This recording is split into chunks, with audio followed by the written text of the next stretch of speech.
Hi everyone! So we're here in South Las Vegas, specifically in 7 Magic Mountains.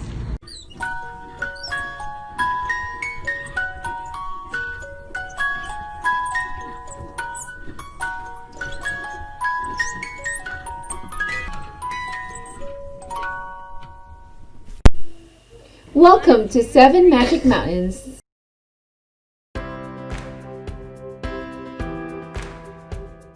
So now we are going to the site, the 7 Magic Mountains. And as you can see from afar, they look really aligned, but closer they're not. You will see later. And by the way, it's so hot, so I recommend you wearing hats, umbrella, if you want long sleeves, have your lotion. Water, yes, but it's okay not to if you're gonna stay longer than yes. Hi! Hello, hello. Hello! Hi everyone! So we're here in South Las Vegas, specifically in 7 Magic Mountains. 7 Magic Mountains. 1, 2, 3, 4, 5, 6, 7. It's man-made. And why is it called 7 Magic Mountains?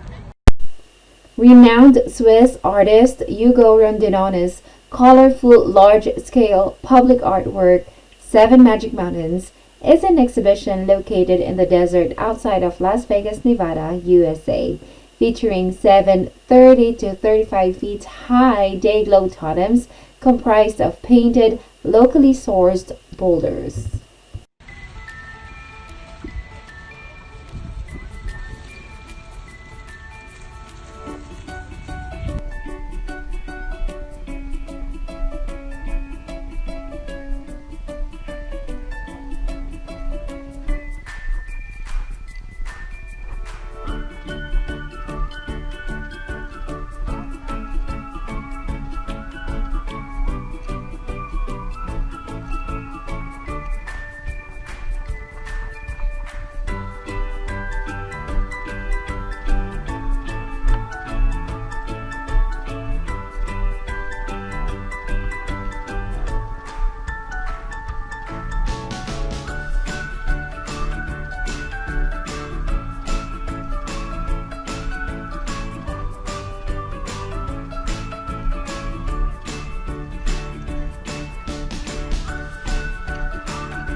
Sige, isa pa.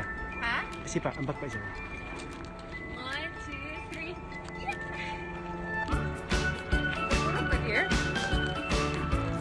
Ay, ikaw na po na dito.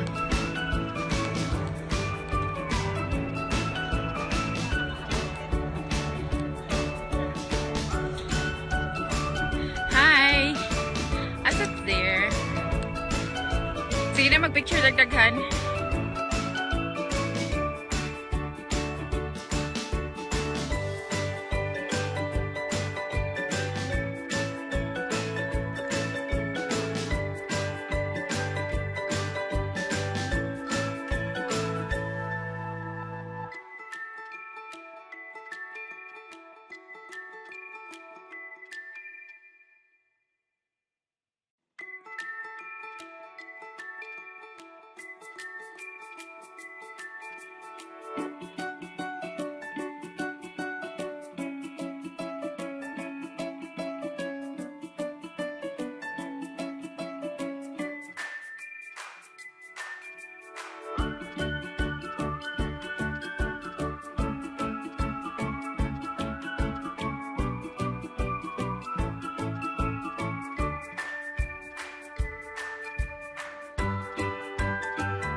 Naka na. There, clip ang stand there.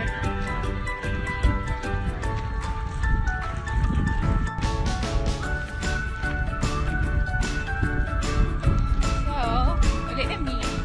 Init kayo. Dagan kay tao, dahil init. Ayan o.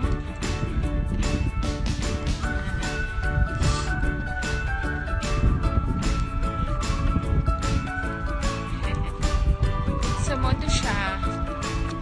Nagiging tao because it's Sunday and it's fall break. Sa paulit na wala may bayad. Tuyoon lang din siya kay layo din siya sa kuan. Tuyoon